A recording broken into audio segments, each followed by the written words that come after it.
What's going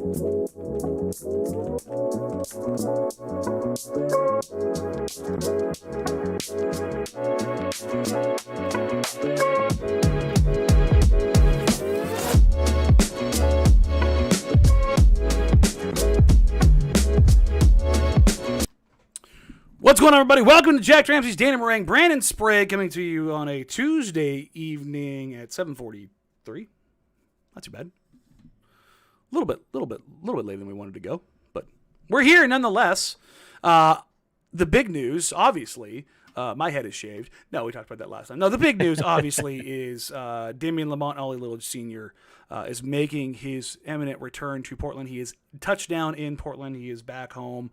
He has made a trip to the Adidas North America capital here in Portland, where they have a giant billboard and unveiled the Damian Lillard basketball court in recognition to his greatness. And what I can only imagine is probably going to be a lifetime contract because he's the face of Adidas now.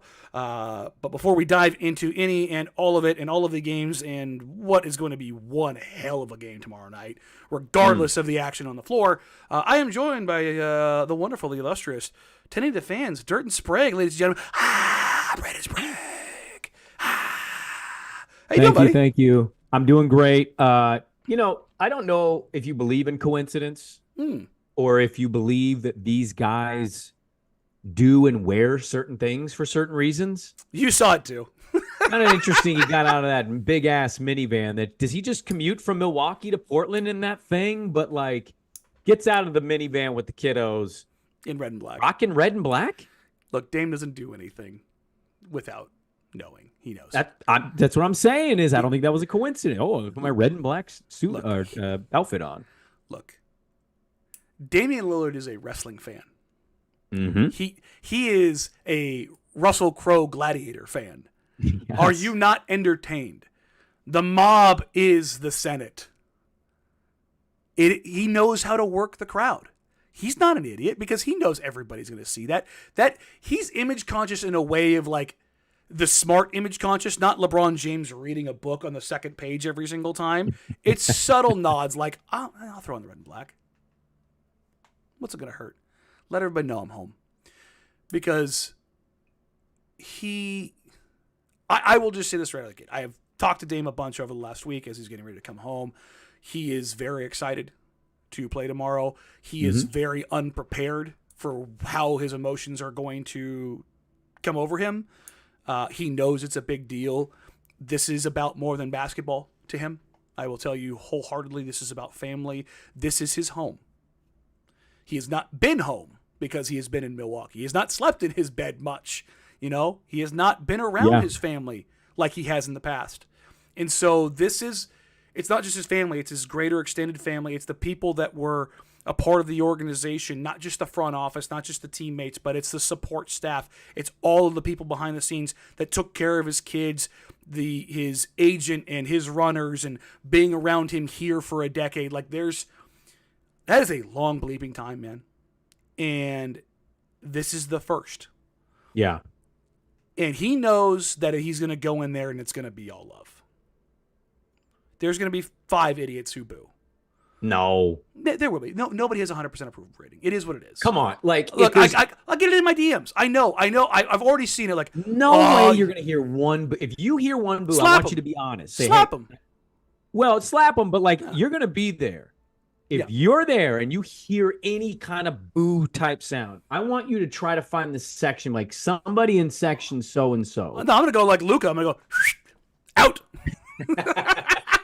Point to him, get out of here. Get out of here. Give him the Luca treatment.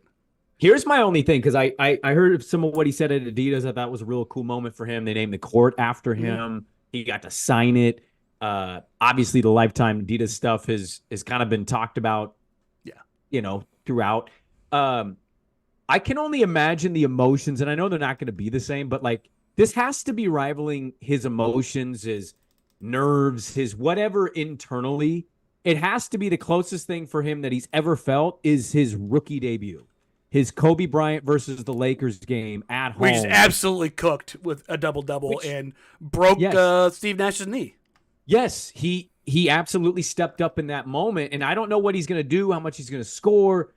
But like that was the only thing I was thinking about today is because he talked about how it was love and how he's happy to be here. And it's, not a broken relationship with him and the team. Like if you gave me an over-under of 3.5 years when he's back, I'm taking the under on that because the league is fluid that way. But I would imagine these emotions, Danny, have got to be very similar to him of when he made his debut against the LA Lakers as a rookie. Because I can't think of what other moment in his career has rivaled this in terms of emotion. OKC. Well, I mean, in the immediate aftermath of it. But leading up to, nothing. Yeah. Nothing. Because the OKC game, let's not forget. There was a build. Red beans and rice. Red beans and rice and catfish. Chris Haynes, come on over. Eat a delicious meal. There was a build to that, though. I'm going to end these mother effers, is what he told him. And he went out there and he waved bye-bye. Like, so I was saying, that wasn't nerves. Oh, That's no. confidence. No. But there was a build to it, Sure. And he's told me his even though he went out there and killed in his first game, he told me he was a wreck going. Like, he was confident as hell, but like it is what it is. It's fine. Yes. Like that's expected. And for those that are wondering, I've already seen in the comments, do I think that the Blazers front office and Dame have talked? Yeah, I do. And I think that they're okay going forward.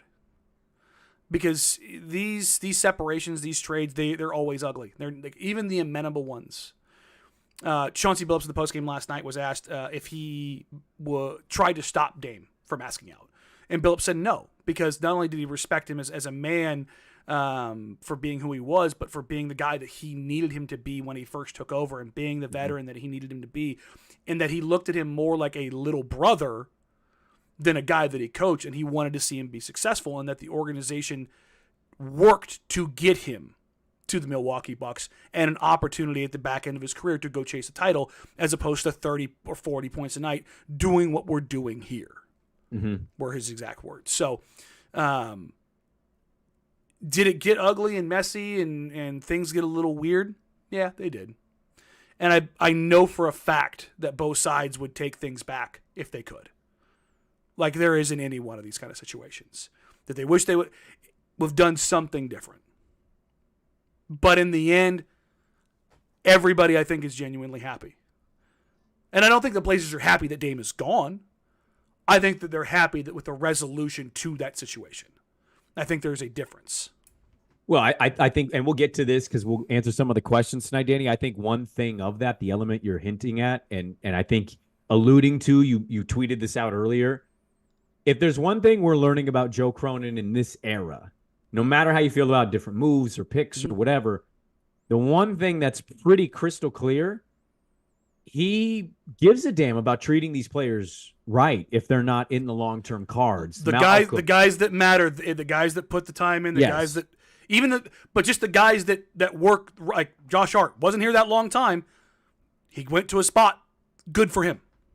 Yeah, and I mean, there's a level to it, but I think guys are here for short term. Like Malcolm's probably long term not going to be here that long in like a longevity standpoint. I'd imagine he's going to get sent to a pretty nice destination for. They're not going to send him to Detroit. No, you're not going to send him to Charlotte. No, and so I think that's it's a smart business move actually for Joe when you think about it, because you're creating really positive relationships and perspective from agents and prospective clients, and players do word of mouth stuff. So yeah, would they take things back? Sure. I'd more step in and say, I don't think either side has much if an agent doesn't specifically cite one team, and that's kind of where it got maybe a little ugly. But just do this for me, Trailblazers. When you do the tribute video, let's not do the 96 Bulls thing where we bring everybody back. Because if they show Aaron Goodwin on the screen, he's going to get the Jerry Krause treatment. He's going to get the Jerry Krause treatment. I will say this. I have a reeling suspicion tomorrow that the video is not going to be the 10-minute video. This is the tribute video. So this is going to be like the 2 or 3 minute video. This isn't the welcome back or I'm retiring or unveiling the jersey to go in the rafters. Right. It's going to do just enough to throw him off his game and make him have a miserable night. It's going to turn him into an emotional wreck, and that's where it's going to stop. Yeah. So, and that's a little bit of a joke. I'm not going to talk about everything that he told me, but one thing he did tell me is that it's all love. I want to come home. It's bigger than basketball. I want to get a win. I want to play well, but I know that video is going to mess me up. Yeah. And I don't know how I'm going to play. Well, I've seen him before with nerves. He plays pretty well. This is, I think, a different kind of nerves, though, because I think this is not nerves. This is emotions. And if anything's going to like knock him off that level that he's on, it's this kind of thing. Absolutely. It's not an anger. It's not a chip on the shoulder. Right. It's deep in the heart. And when you because the guy has heart, and I'm not talking about like competitive heart. I'm talking about like real care, real love for people. Because I've seen people that have crossed him, and it hurts him. You know, and like though and so to publicly have that mending of the heart, that part of it is gonna be. It's going to be interesting to see how he reacts. I'm going to be there dumb early. I'm going to get off air. I'm going to head right over. I'll beat him. Yeah. I'll probably beat him there, hopefully. I want to be there when he has to stop in the hallway and turn left instead of keep going straight. That's what's funny is like for the first time. Do the instincts for a split second like does he, turn left. You know, like internally they go left. Does he take that step? Does he? It's also not like he hasn't seen it, but it'd be funny when he walks in there and go, damn, it's way smaller in here than the other one. Like or when he goes in there and sees Jeremy in his locker. Well, then that's talking about a weird thing. JG just throws his hands up like, hey. The other part of that too is emotional and weird as all of this is going to be for him. And honestly, like, I don't mean to take anything away from him. We obviously know where that is. There's going to be fans. I think there's even going to be some media that might be like, just kind of, it's odd. You know, you're seeing him in a different uniform and he's coming out with the opposing team and he's being introduced first and not last. The letter O from Weber State. Like, I think Mason will give him that kind of intro, and he should. He did tweet it out. He tweeted out, how should I? He tweeted out a poll. If you go to Mark Mason's Twitter, I tweeted it out. I retweeted it earlier. Treat him like any other opponent or give him something special. And him something special was at like 98% last time I checked. And that will be the cheers to boos, except there will not be 2%. I'm telling you, it will not happen. But the other part of this is, as emotional as he feels, man, you give that dude 2.5 minutes into the game. Okay, I'm playing basketball now. And they need to win a game. They just lost to Denver. Like, they're in kind of this Eastern Conference race. They're in there with Boston. They're in there with Philly. Like, they're trying to maintain and keep up. So I think it will be weird, but it's more the build up to it, because 2 minutes in, I think he's going to is going to bust his ass with a three, and it's going to be like, okay, here we go. Like, and we're going to the Blazer side of things. Yeah.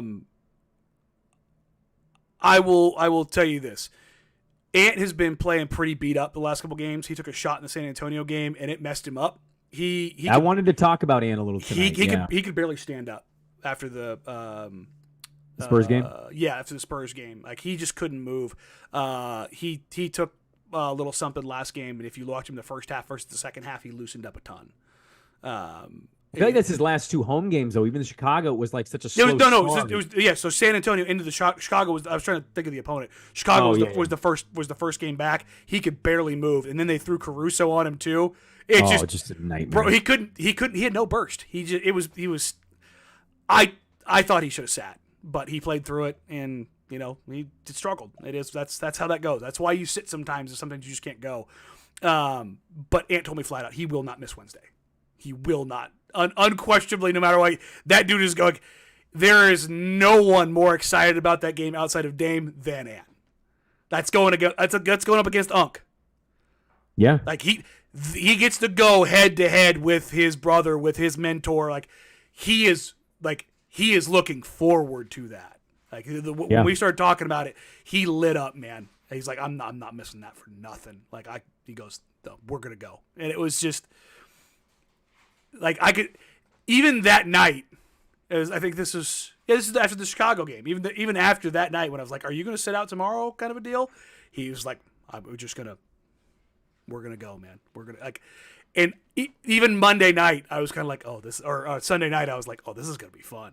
Like you could already feel like the tension building up for what was coming tomorrow. So yeah, It's going to be weird though, man. I don't know where you kind of are with this. Is that Jeremy obviously played with Dame and Jabari played with Dame, like Shaden played with Dame, but Ant's the only guy with ties on the roster, like real ties.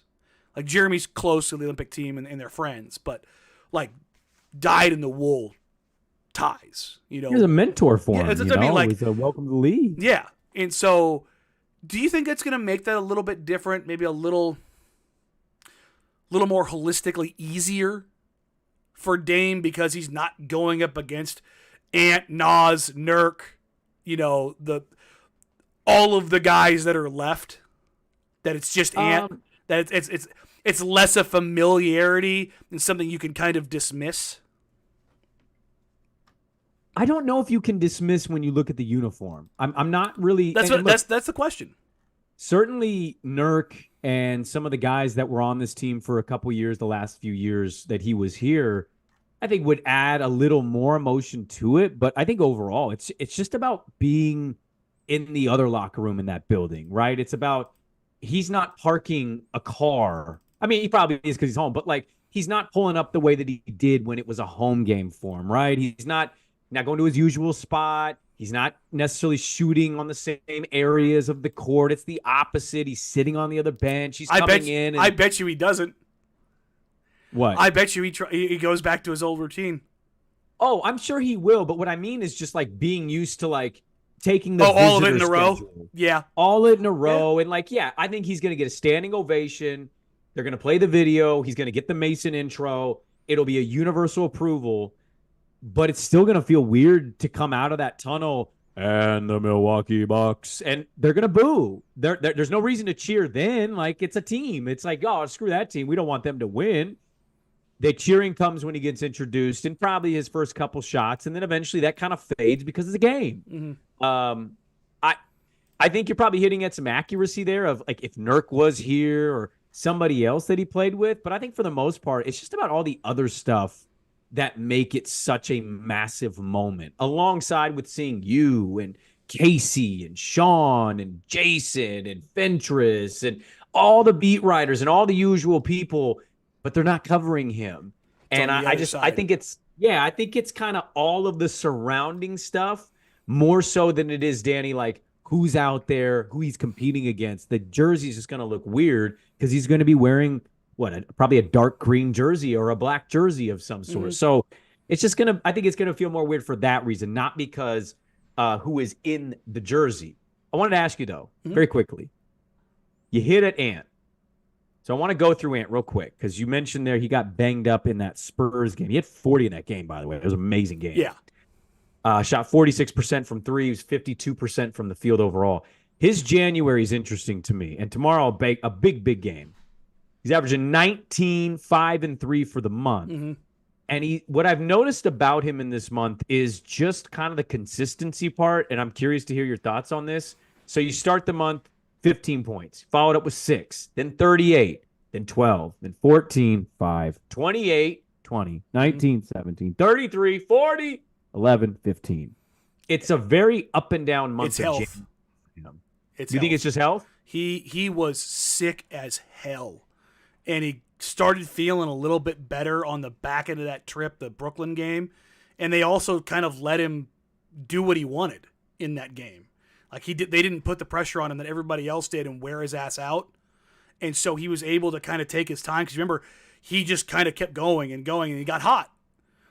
And then they went sideways. They had the OKC game and, they packed that up real quick.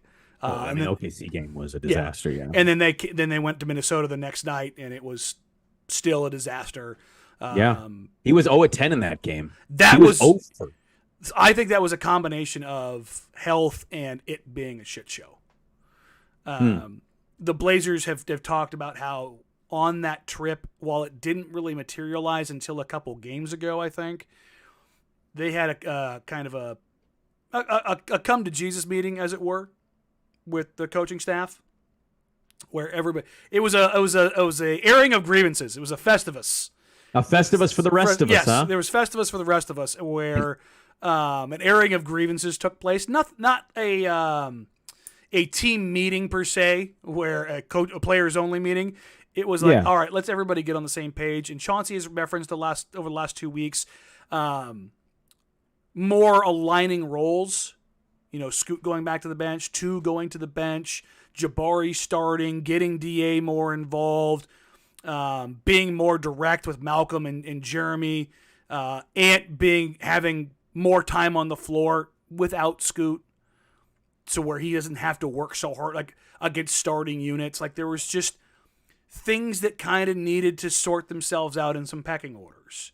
And you're seeing Jeremy play better. You're seeing Malcolm play better. You're seeing Jabari play better. You're seeing Ant play better. You're seeing DA play better. You're seeing Scoot more comfortable. Like you're just kind of going down the list. And I was looking at this earlier. Do you know how many possessions Ant, DA, Jeremy, and Malk have together? So I looked this up. I want to say it was the Chicago game that they closed out with them and DA.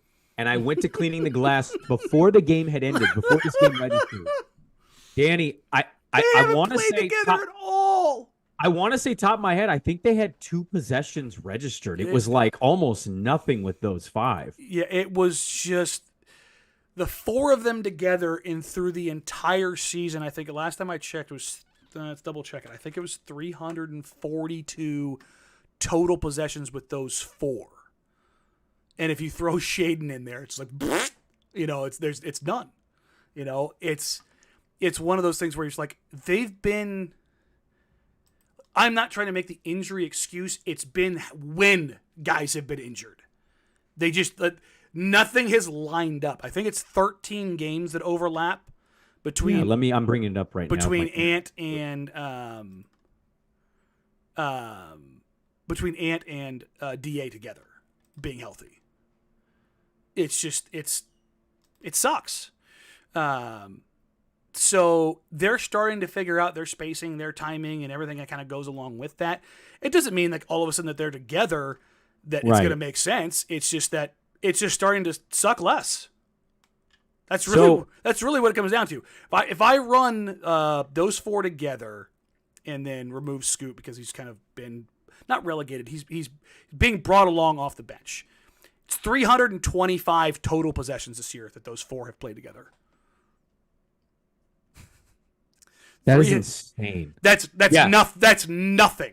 So you add those 4 with DA, so Ant, Brog, Tease, Grant, DA, you're looking at 53 total. Yeah, if you put Tease in, it's 53. If you put in Shaden, it's 30. If you put in 2, it's 93. And if you put in Jabari, it's 149. So the only position group of this that has anything more than 100 is the one with Jabari, and they have a net rating of 0. Yeah. So, like, what's funny about that, in that time period, you've got the games where they have shot like crap. Like, offensively, they have been so bad. And that's the San Antonio game. That's the Chicago game. What was the game before that? They just couldn't hit anything.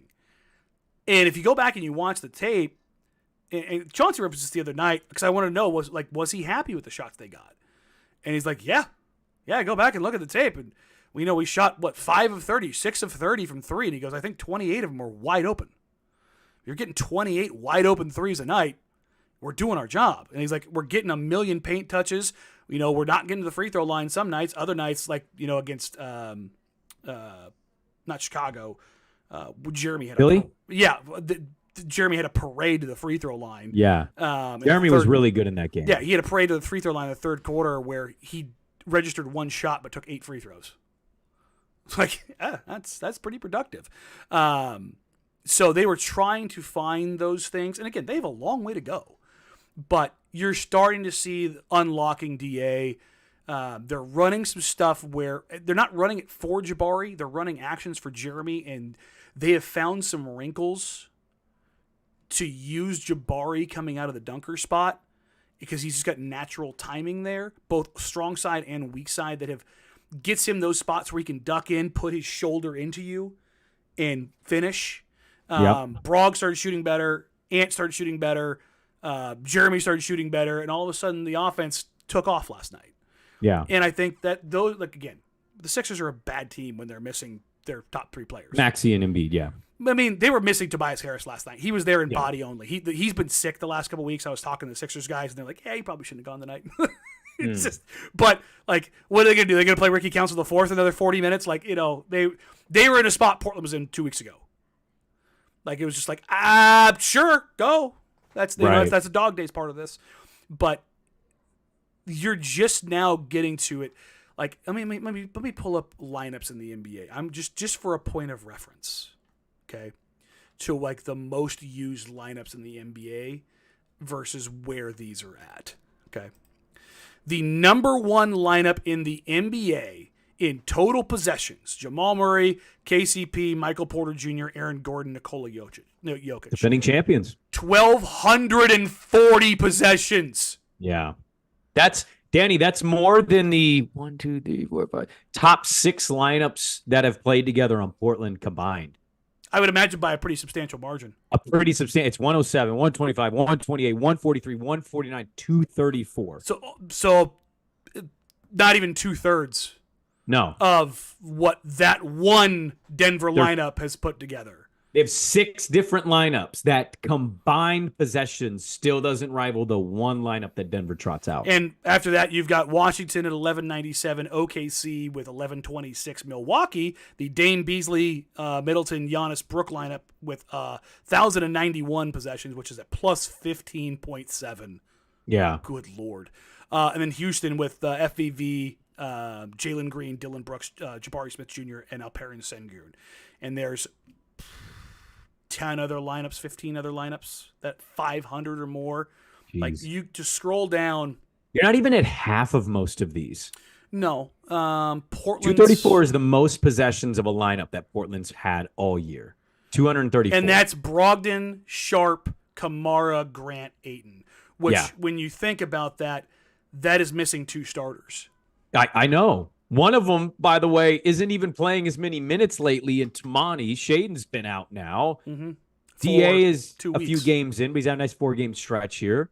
Like, I'm with you on the injury part. I will say, though, I wanted to give him his flowers because he deserves them. Jeremy's been effing awesome. Yes.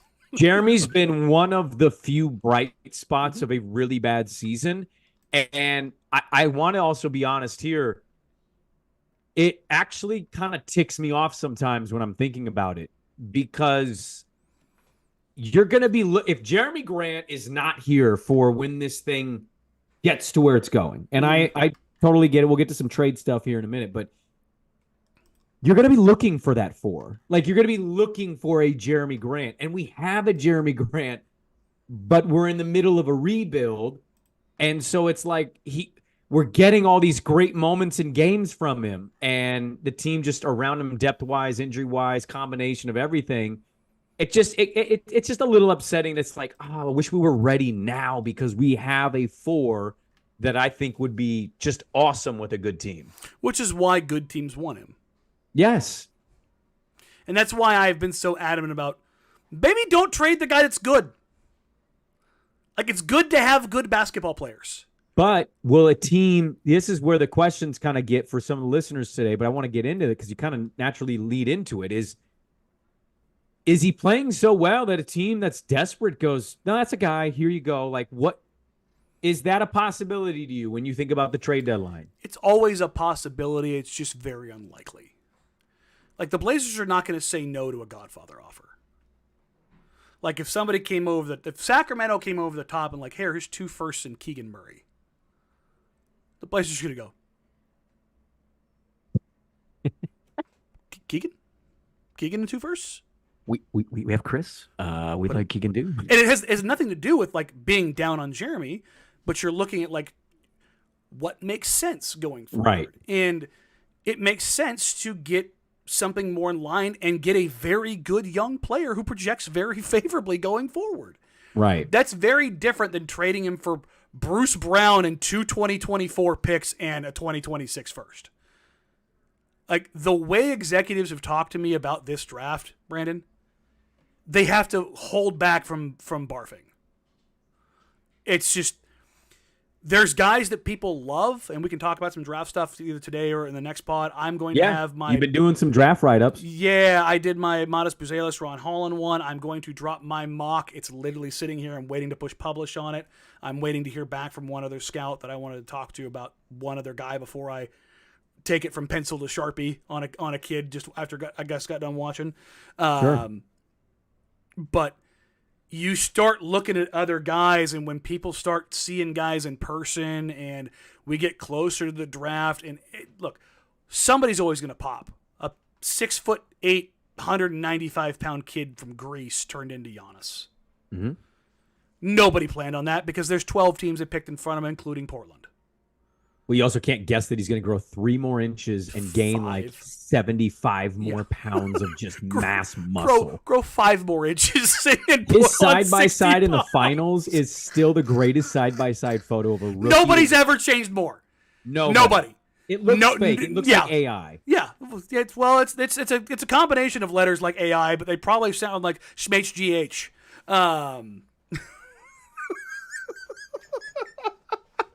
Allegedly.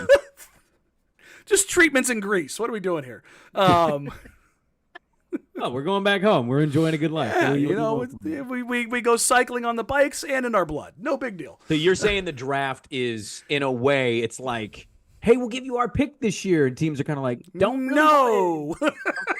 Especially anything outside of the lottery. Because the last thing anybody wants is guaranteed money outside of the lottery. And even then, there are teams picking in like the 8 through 14 range that I've talked to. They're like, yeah, we got this draft slot. We're really not sure, like, do we want to commit that kind of money? Is the guy that we want going to be there? There's teams that I've talked to who were like, yeah, no, those early second round picks are kind of more valuable because we don't have to guarantee the money, but you don't. The flip side is they don't have the team control. Yeah. So it gets a little bit dicey with that side of things. So, but there are some interesting takes, and everybody knows like it's not where you pick, it's who you pick. Yes, there's guys to be found always. Now, how much value? Like you always just want to outdraft your slot. As long as you outdraft your slot, you're winning. Yeah. Like if you're taking Anthony Simons 24. You're winning. You hit. You've won. You've done it. Yep. Like that's congratulations, sir. Pass go, collect $200. Right. If you're taking Anthony Bennett 1, you lost. It's like, but if you pass on a guy at 60, or you didn't take Jokic at pick 40 instead of pick 41, like you can't kill that guy. No. It's slotting and value, and you hope you kind of get it, but. I just don't see roundabout way to get back to. I just don't see Portland making a move, actively shopping Jeremy unless they get something that, number one, it is not draft capital. Everything that I have heard and everything that I understand is that the Blazers are not prioritizing draft capital. They want players. They want actual prospects. They want tangible stuff. They don't want more lottery scratchers. Okay, let me ask you then. So let's go from Jeremy. Let's just say Jeremy. Yeah, maybe I'll be wrong here. I don't think the Kings are going to give up Keegan. So that one, I'm kind of throwing that out the window. I don't think there's a lot of other options anyway, unless it's draft. And as you highlight there, draft not as valuable. The one that's been like everybody and their mom, whether it's a national person or somebody doing another Blazer podcast somewhere, everybody's talked about Malcolm. Malcolm. When is he gone? How quick is he going to be gone? You, to be fair, you were saying on your Patreon, ESPN comes out, and this isn't a knock at you, but it's ESPN, right? It's the mothership. ESPN comes out and says, well, not so confident they're going to be trading old Malcolm. Now, you can certainly say, and I know Jason Quick wrote an article, you can certainly say, well, I mean, they're doing what every team does. You're talking through the media. Drive your value Maybe. up. Sure. Or Malcolm, who's had a great year here, he seems to like it here. Like, what do you really feel about Malcolm Brogdon? Well, Malcolm Brogdon, if I gave you $100 free, would you slap it on Malcolm Brogdon's a Blazer after the deadline? Or do you think ultimately push comes to shove, We send him to a good destination. We get whatever that is. Check back with me next Wednesday. Because that's not good for not good for the Tuesday pod. This is what I'm going to tell you. Okay. It has been very quiet. I know that most of the league has checked in about Malcolm and Jeremy because they're good players and other teams want good players. Yep. I have heard of zero frameworks, offers, anything regarding either player from either the Blazers or other sources from other teams. I have nothing. Because the initial action from Pascal and OG being moved made everybody kind of go, I don't know. Let me see. Let's kind of see where the Knicks are running up for 14-2 now since their trade. Oh, yeah. The Pacers get Pascal, and they're starting to look a little bit more spicy. The Miami Heat. They hung with Boston tonight. Hey, Miami Heat, baby, they're happy with their team, but they might blow up Bam and Jimmy. This is the longest. Did you know this is the longest this tied for the longest losing streak in the Eric Spoelstra season or a career? Yeah, when you only get 80% of Damian Lillard and not 100% of one, it might hurt your offense. And also, if the Dame trade package, if 1/3 of it can't get on the floor because it's not good enough to compete in the regular season, well, it's tough. Yeah, I'm taking all my shots right now because I told you this shit was coming. Well, but somebody's asked, this is a question. I don't want to dive into questions quite yet, but one of the questions we got is Blazers trading Brogdon, and this has long been a rumor, to New York, the Knicks, for Fournier, Grimes, and a 2025 Bucks first-round pick. Which is imaginary. Basically. Yeah. That's not moving the needle, right? I sure as hell never want to see Evan Fournier as a Blazer. No. He's soft as the crepes that he eats. That's one of my greatest takes. It's not a great take. It's not very hot. But I remember when he was on the Magic, I remember talking with Gundy or somebody at media, and they were like, I kind of like him. I'm like, I don't think he's very good. And then he got that deal, and I was like, oh, my God. I've always thought he was perfectly fine. But when CJ said that that's what he told him, that was the trash that he talked, that he's as soft as the crepes that he eats. One, CJ's a terrible liar, or the worst trash talker ever, or the best trash talker ever. I'm not. It's a sneaky good dig. I'm like, did he make that up on the spot? Which is kind of impressive. Not even kind of impressive. It is impressive. Or was that? I can't imagine. I've heard CJ talks a lot of shit, and one of the things that they needed on that team because nobody else talked. It was just a team full of quiet dudes on the floor. So I appreciated that about CJ. But also I was like, I don't know where that falls. Right.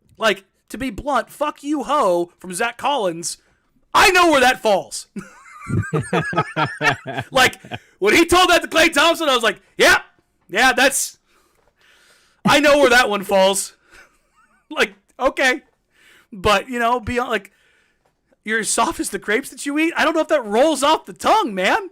That feels like something that you either workshopped or you came up with on the fly.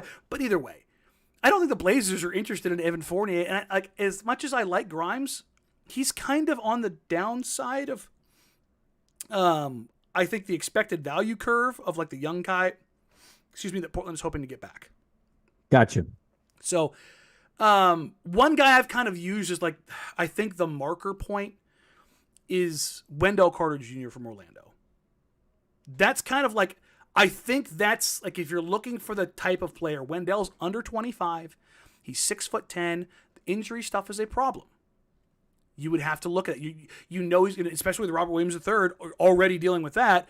But if you're thinking about removing Rob in the offseason and you can get Wendell now, maybe in him and Caleb Houston, younger guys with size, with some potential. Again, I don't know that that's the way they would go, but that's the kind of player I think that they're targeting. I think they would rather have more guys with talent, size, and skill that makes sense going forward. If I said they got a 2026 or 2025 draft pick, but let's say it's the Bucks pick or whatever, it's a 20th pick or later. What's the likelihood that player is ever as good as Wendell Carter is? Not very, statistically speaking. So you would get a guy in Wendell Carter Jr. who is a little bit further along, a better player, and on an incredible deal, and matches the timeline going forward and stylistically fits how you want to play. So you're going tick, tick, tick, tick, tick, tick, tick, tick, tick. Like, is he Cade Cunningham of prospects? No. No, you kind of know what you're getting from him. Maybe there's a little bit more. Maybe you change his body around so you get him a little bit healthier, you get him a little bit lighter. You do something, you get lucky, and he just has great health going forward. And then it's a real value play for you. But I think they're just trying to get bigger, stronger, longer, more skilled. They're not – the one thing I have been told adamantly from everyone, inside, outside, up, down, the Blazers do not want to take a step back. They have taken their steps back. They don't want to be Detroit or Washington. They don't want to tear this thing down to, oh, shit. And no, Portland fans, you have not seen oh, shit yet. Like, there's levels to this, and they have not hit it yet. So I think that's the way that they're looking at things, at least as far as it pertains to moving on from a guy like Malk. They're not just going to give him away for draft capital and a flyer on Cam Reddish. So would you, I mean, I guess let me ask you this then a different way. Because you say, ask me next Wednesday. Okay, that's fair. I think the ask me next Wednesday thing is like, let's see where the league is sitting. Sure. And that not necessarily like I want to know much close to that, but like, I just don't know how active the league. It's going to go. I don't think it's going to be like a 1 or 2 trade thing. I think it's going to be absolutely nothing or batshit crazy. I don't think it's like you're going to have like a last day arms race or everybody's going to sit on their hands. I'm just not sure which way it's going to go yet. But let me ask you, scale 1 to 10, 10 being like stunned, 1 being like, oh, yeah, not shocked in the least. Mm-hmm. Where are you at if they don't make any move? Because I'll be honest with you, going into the year with the way we saw the roster and what we kind of thought we expected there to be one. I would be at that on that scale. Yeah. I'd be at like a 7.5, maybe an 8. I'd be like, holy, we're really not going to make a move. Now, in September, I would have been a 7. Okay. Right now, I'd be a 5. It's coin toss for me. But based on how you described the draft viewpoint and the youth kind of like ideals of what they want, obviously that number drops a little bit for me. Yeah, and when we talked about it, remember when they got Malcolm, I told you off air, I don't think there's a guarantee that they're just going to flip him. Remember when the thought was immediately when they first made the deal? I thought you were full of shit, to be honest with you. And I think at that point. Yeah, I think they like him, and I think Malk's okay with being here. From the people that I had talked to, like right after the deal, I go, they're not going to flip him right away. And I've had a couple conversations with Malk, and I've told you this off air. I am so pissed at myself that I have not spent more time talking to Malcolm Brogdon this year. Because, my God, is he fun to talk to about just basketball in general. And if I feel that way about the guy, and I know the organization does, that's something they value. Not the talking to him, having him be fun, but having his presence, his knowledge, his wisdom, his know-how impact guys. Particularly as it pertains to Scoot and Ant and Shea. So, they're not just going to... It's because he has the extra deal remaining... Extra year remaining on his deal. This is not a Josh Hart situation where it's like, well, we got to, do something. Because they're fine. I want to get to the questions here. We delayed the questions on the last pod. I want to get to the questions. Yeah. Let's bang through a bunch. Last thing on this would be, I guess, walk us through the team building concept here then. So, like, I get it. You don't value the 24 draft much. Okay, that's fair. You want a certain level of talent from a young player. Fair. I get it. I do. By the way, side note, kind of glad to hear that. And I'm also glad that there's like a recipe of we need them to be over a certain height, because it felt like for years here, you had the requisite was 6'3" and under. It was a 6'4" and under YMCA league? No. Yes. It was like, oh, are you short? Can you not find time on your team? Come on to Portland. Can you jack from 3? Absolutely. Like, no, they knew what they liked for sure. You could, make a funny infomercial with it, but you gotta kind of explain, I guess, from a surface level, what the team building concept here is. Because, like, by my calculations, Doc Brown, if we're not trading Malk, we're not trading Jeremy. Nobody's rumored with DA. Nobody's rumoring Ant. If you're not making a move, what is this then? Like what is the team building concept? There's pieces I like, there's questions, but guys I like Tamani's a guy I like, but he can't play offense at all. What is the team building concept then if you're keeping some of these veterans that many thought you were trading? Data collection. Who can play with who? And I know some people are going to push back, well, they're not playing Scoot enough. The front office, from what I understand, is perfectly fine with the amount of time Scoot has been playing. And that is because that he is 19 years old and they know he needs more work. Because you're seeing on that road trip where he struggled and he wasn't ready.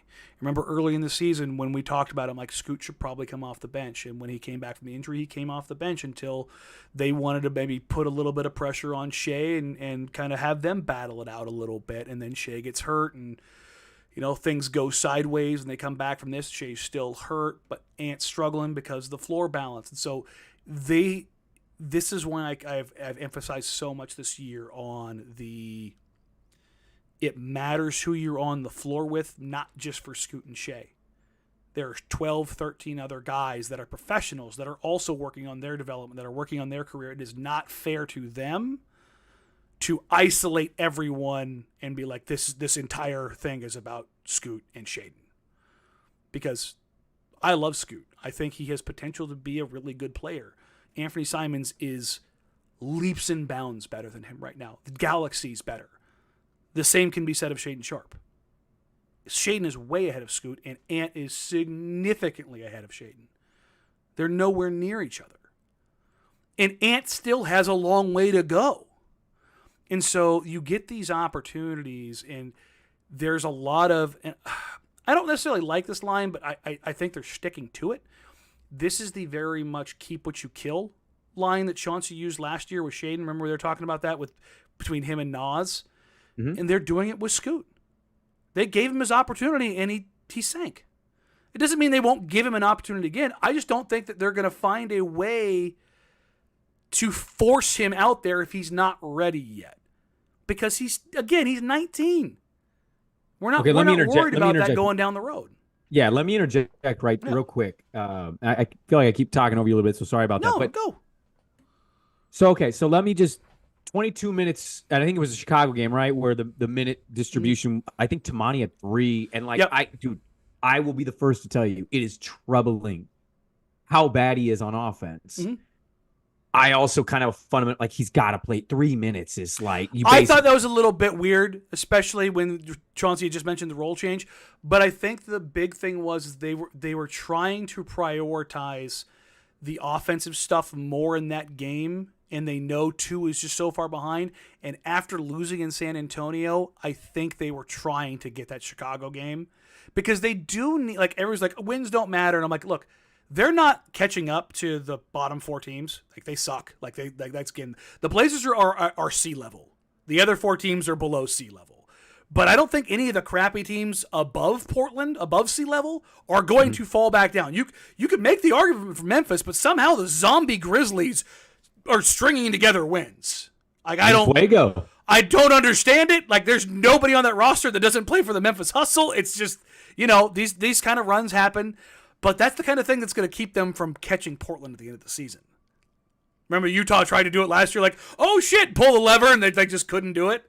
And so I don't think there's any pressure either way to win or lose. Well, I know organizationally they have never wanted the team to lose this year. There's no onus to get player X minutes. So specifically this draft is so bad mixed with that they'd rather the roster is. They want to play the roster the way the roster is. It is built the way it is.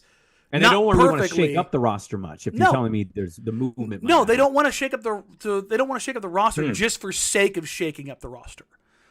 And that's what leads me to believe the things that I'm hearing are true. That they do value good players. Even if it's not the perfect fit right now, okay, but what if X? And I think those are the things they're trying to do. Okay, if... And I think that's why you see them value a guy like WAP.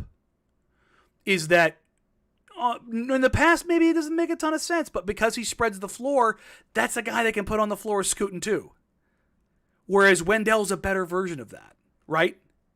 And if they moved Malcolm, yes, Scoot would get on the floor a bit more, but you'd also kind of buffer Scoot by giving him another veteran guy that can work with him in a way that makes sense. And I think that's the whole point, is like, they don't want to just trade somebody or shake up the roster for the sake of asset grabbing, because it's going to set back the development of their other guys. And it's going to set the team back and force the team to take a step back. They want to have their cake and eat it too. And you could argue whether or not that's the right idea. I'm actually with them on this vein of like, you don't need to take that step back to be bad, because I don't think you're not catching Detroit. Like, no, Detroit's a different level of hell. Washington, San Antonio, like they're bad. Like, it's just, when they might go wholesale trade status at the deadline, and they may go, you're not going to catch us, and be really bad. But I don't think Portland's going to do that. So go get Jimmy then. like give up some of these assets. Dame's like, oh, now? I mean, yeah, you know what? Yeah, I would. But like, if you're gonna keep, I know they're not going to, but man, you've got some good players on this team, and the West is kind of trash. Like, it's open, man. I don't know about you. I am. Good luck to everybody. I will not be betting against Denver. You can talk yourselves. I'm not betting with Denver either. Oh, I would. I'm not. Give me Jokic in a 7-game series. Good luck to you. I get it. I do. It's the team. He's too good for me to go, oh, they're not as good in the regular season, so I'm off. Like, no, I'm in. It's the team that they just beat. It's the team that's going to be here tomorrow night. I have no faith in Doc, but I have more faith in Doc than I ever had in Adrian Griffin. And what we have seen from Dame and Giannis is the second best offense in NBA history, and they've unlocked like 40% of what they can be.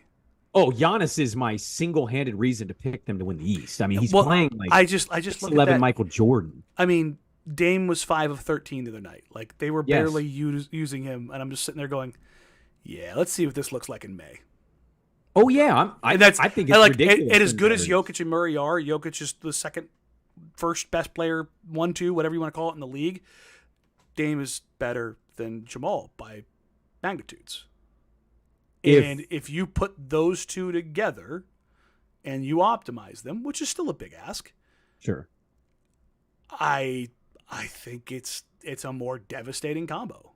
I could be wrong. I'm open to that. If Dame stays healthy, Danny, I mean, look, I've always kind of rooted for Milwaukee as a NBA city, just because like I've kind of liked like Michael Redd. I loved Michael Redd. Who didn't love Jesus Shuttlesworth? Like Sam Cassell grabbing his nuts. Like, I kind of rooted for them. They got the guy. They got our guy.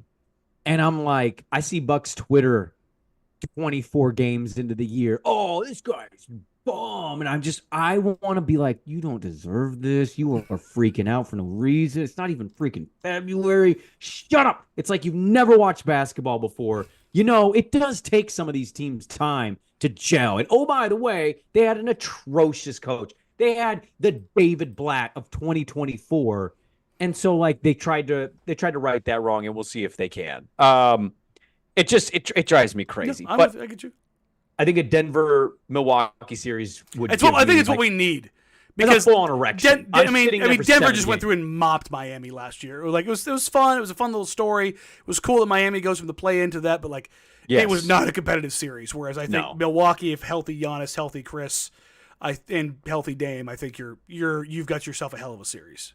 All right, let's get through the questions here. We didn't do them last time. Yep. Here we go.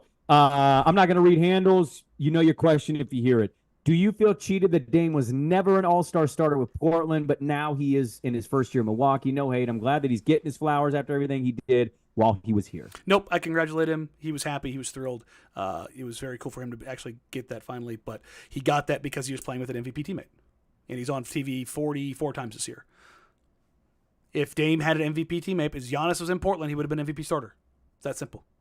He almost had an all-star caliber teammate, almost all-star in CJ. I'm happy for him. It's not a slight against him, but I feel cheated. This is bull crap. He should have been starter at least one time as a Portland Trailblazer. Setting the over-under on NBA championships. We just kind of talked about this. Sounds like we might be in lockstep here. I think he gets one with Milwaukee. I think it's more likely that he gets one than he doesn't. Yeah, I bet the over of a half too. That was the number. Giannis was the guy. Giannis was the number one guy that Dame always told me he wanted to play with. Number one for literal years. I randomly got into a back and forth with somebody in the Sphere, and I remember specifically saying, like, of all the players I wish I could see him play with, it is without a doubt Giannis. Yeah. And I know hindsight, all that. I still am like, God, I wish we would have cared about international scouting the year he came out, because you know who did? Danny Ainge wanted him. Like, Danny Ainge wants him. He's got to have something. And we had one international scout, and that person said it's the one player he wants to play with the most. And then coincidentally just happened to get traded to him. So I was actually really happy when that happened. Let me go through these. The chemistry between the point guards with Ayton. How you feel like that's gone? Last 4 games for Ayton. Big time change. I asked Chauncey about this, and I've asked the players about this. I've thrown a couple clips up on Twitter during games of like wrinkles that they've run. They've added some floppy sets. I asked Chauncey if they did more of an install, and he said that they did. They have added some sets to it. They've also added some wrinkles. Those wrinkles are coming about because they're more familiar with each other. They're more understanding. Like, they ran a little bit of a floppy set off a pin down that's meant to get Jeremy downhill, off a pin down into a handoff. But they decoyed it last night, and that was the one that Brog threw from like 40 feet to DA. That was just a holy shit lob. It was incredible. But it involved Ant stepping out, and the pressure leaving with Ant. He actually decoys, steps back, seals, and throws a back pick, a little bit of a Spain pick and roll action where you screen the screener after the floppy action, and that's what frees DA up for the vertical stuff. And I think DA has now had 4 dunks in 3 straight games. So statistically, this is his best run. Oh yeah, hands down, and that familiarity and the play that is not getting talked about enough. And I need to go back and turn the audio on, because I've only watched it on my other clips. Is Scoot in midair, readjusting and pitching back across the hoop to DA on the backside of the play for the lob. I squealed in the press section. It was a kind of thing that came out. Heiken looked at me, I was like, did nobody else see that? That shit was incredible. Did you do the squeal and melt under the table? Like, yeah, exactly. I just gonna disappear. I was like, did nobody catch that? I got scouts over my shoulder, like, calm yourself, young man, kind of a deal. But piss off. Let me enjoy the game. Yeah, I was like, because my initial reaction was, oh, Scoot's gonna. I thought he blew it. I thought he took off too early, but he just hung there and then went yeet, back across the rim to DA, and I was like, oh, there's the creation. And so you're seeing more stuff like that, and that familiarity is breeding a lot of trust, and I really like what they're doing in that vein. Somebody asked if the media will break decorum when Mason reaches down deep and lets out the let-her-roll, and the crowd goes insane. I don't know what he exactly means by this, but what I would say is, we're not going to clap, but you're going to get some nods. Yeah. You'll. I mean, you guys will stand I can't and probably speak for. record I with your can't speak for phones. anybody else, but Sean, Casey, myself. I don't know who else will be there. I mean, we're the 3 guys I always know that are there. We'll tomorrow night, everybody's going to be there. I would imagine everyone. I don't know TV if people. I don't know if people, Bill's going to be there. I don't know if Jason's going to be there. I don't know if Aaron's going to be there. Like they've all filed stories already, so I don't know if they're going to be there or not. That's up to them. But I know that we'll probably all stand and record, and there will be a lot of gentle nodding.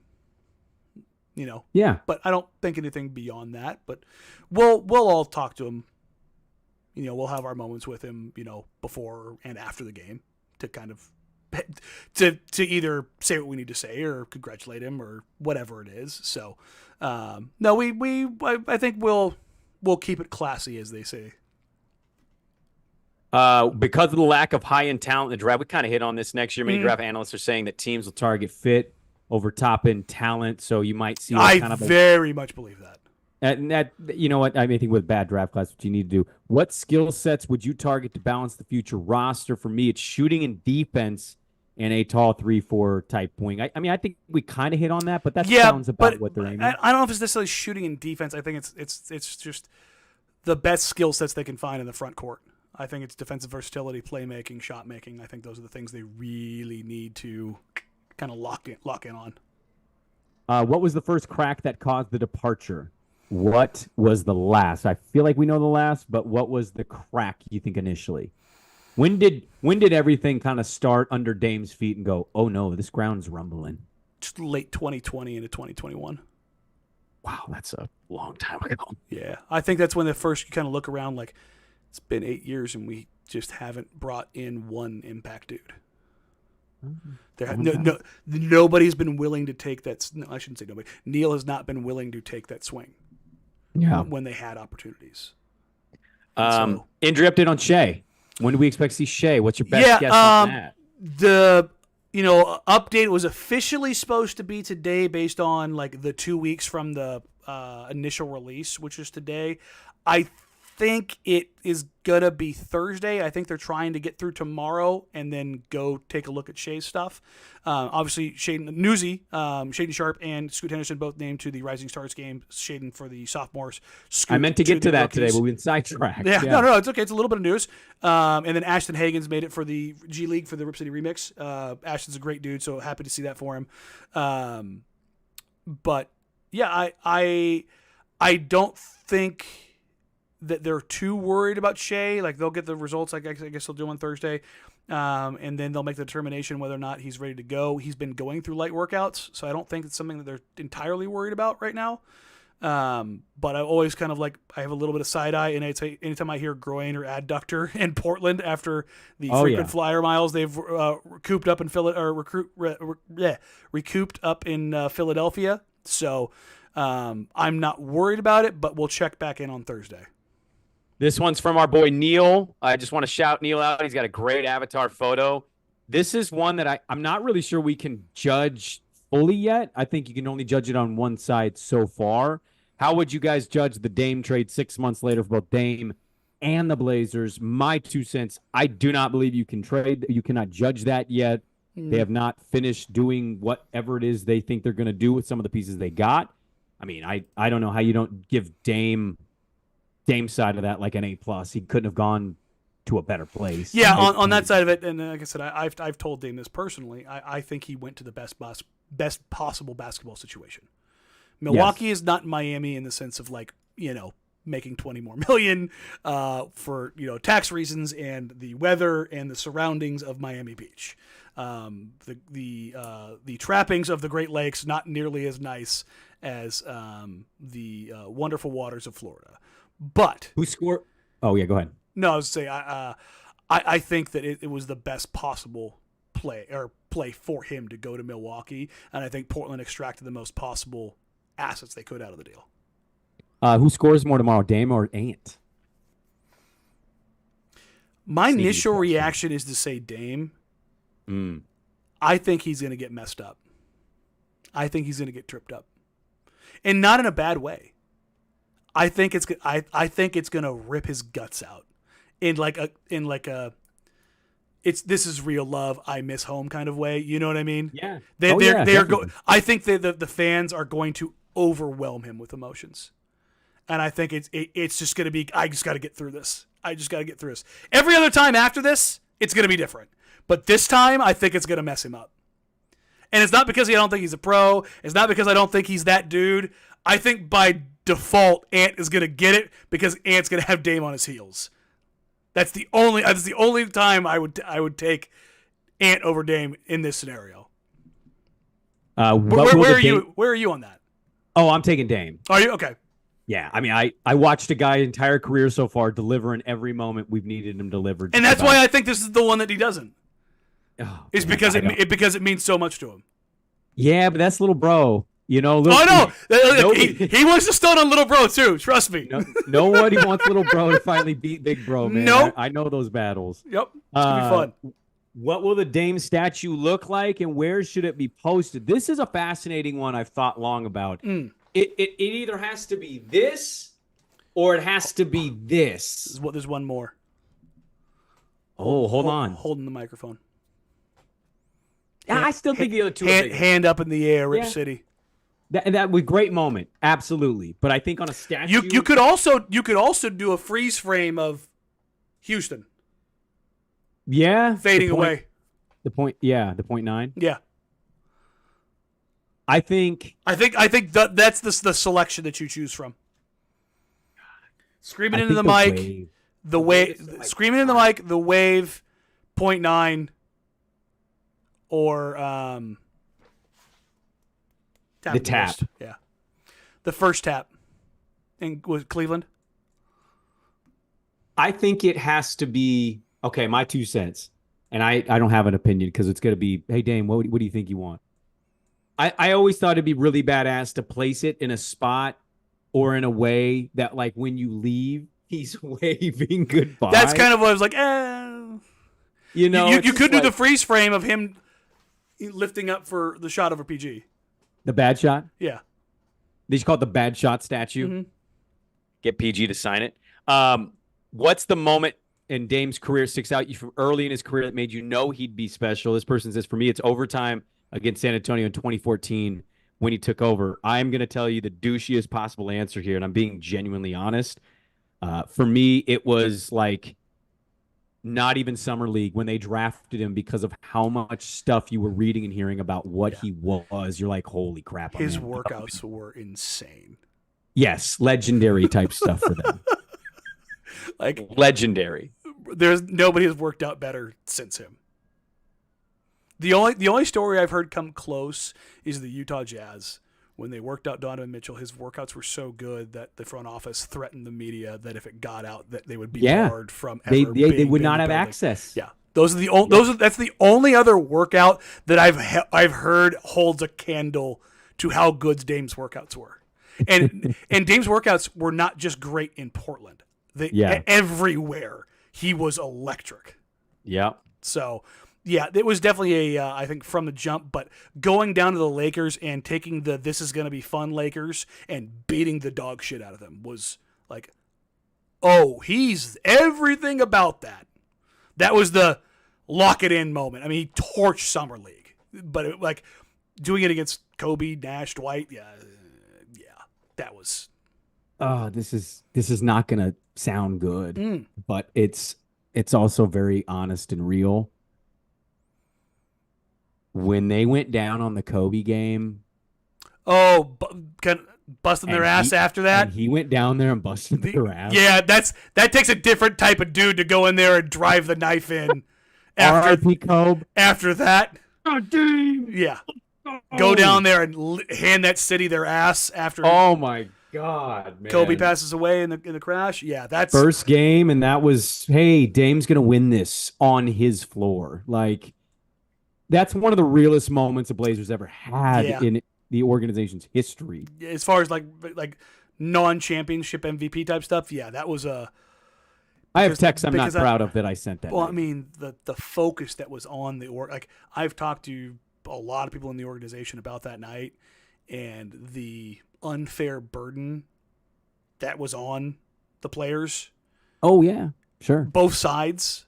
Yes. Was a lot, and to go in there and to beat them like that and not feel bad about it is, I mean, if you want to be honest, I hate using it, but that's the Mamba, that's the Kobe mentality. It was a nod of respect to him. 2 sub-4 point guards giving LeBron 2 biggest losses in his career. JJ Barea and Damian Lillard teaming up. Got to win those games. Tough. Didn't win those games. Tough. Well, that's going to do it for the questions. Okay. Good questions, great questions. There was a couple, but I didn't get to them because we basically ran through the trade stuff and what they're looking at. Yeah. So. And we'll save the draft stuff. There's still plenty of time for that. Like I said, we'll get into that after the Dame game. Guest alert: Anthony Simons will very likely join the show after the Milwaukee game. So great. Within the next week or so. Okay. For those that are wondering, and you've kind of heard, Ant is going to be a father very soon, so I am trying to get him before he goes to become a first-time father, and he disappears for a little bit. He has a level of busyness that I am not going to interrupt, but I wanted to let the Milwaukee game happen first. Yes, and get his feedback on that, where he's at.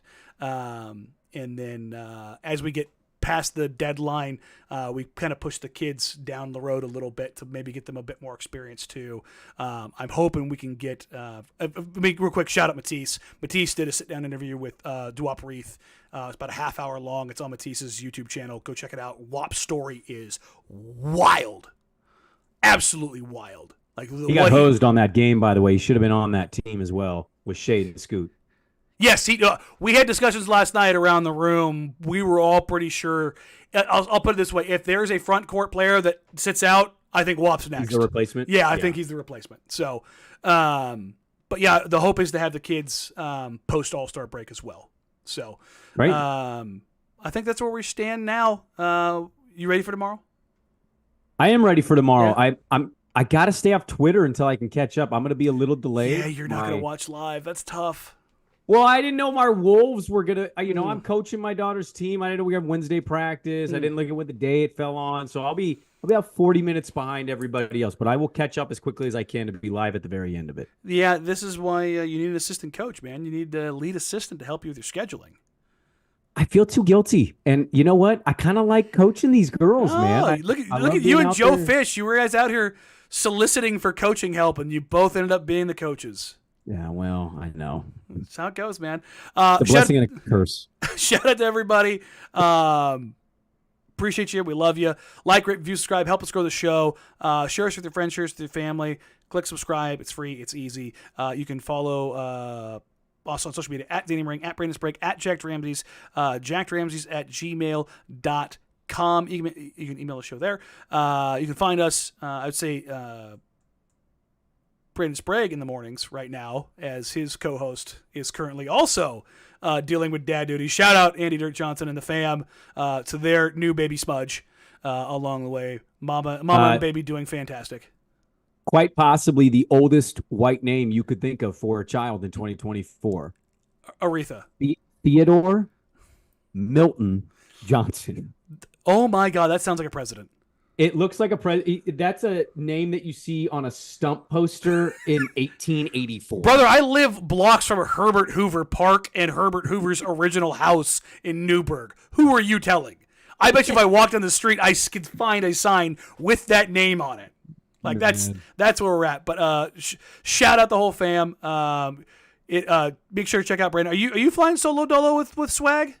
I'm flying solo for now, yes. Okay. We'll see what happens in the next 6 to 8 weeks. We get one producer back, and another guy pops out a kid. And no, this is my producer after tomorrow. He's got a second job, so he will be gone for the rest of the week. That's right. There you go. Good luck with that. But you can catch Brandon Sprague every morning for the next couple of weeks, flying by himself, 6 to 9 on 1080 The Fan. You can catch me and my co-host, Dusty Hira, every day from noon to 3. We will have you guys covered leading up to tomorrow night's action with Damian Lillard taking on the Portland Trailblazers in his first return since being traded by the Portland Trailblazers to the Milwaukee Bucks. It's going to be a night. I have been told by a little birdie that to expect Dame to be available for a pregame bit of media, so there will be that, I would imagine, after coach's availability. Great. And then we will get to the game and fire up that tribute video and watch the tears flow. It's going to be a lot of fun. And then we will circle back. We might go on Thursday just to make sure we put a bow on what's going to be a big deal. Massive game. And then we'll start pivoting to. We'll be a week away from the trade deadline, and we will focus on the trade deadline. We will do an emergency show if a trade pops up, and then I will continue doing some draft stuff. Like I said, I'll probably pop that up either tonight or tomorrow, and then I'll probably hold it till Thursday, to be honest, with the game tomorrow. So sure, you heathens that are feeding for your draft content, I'll probably push it till Thursday, so there's something there to hold you down for a day. And then we'll revisit stuff from there. Thank you all so very much. We appreciate you. We love you. Take care. Enjoy tomorrow night, and we'll talk soon. Bye.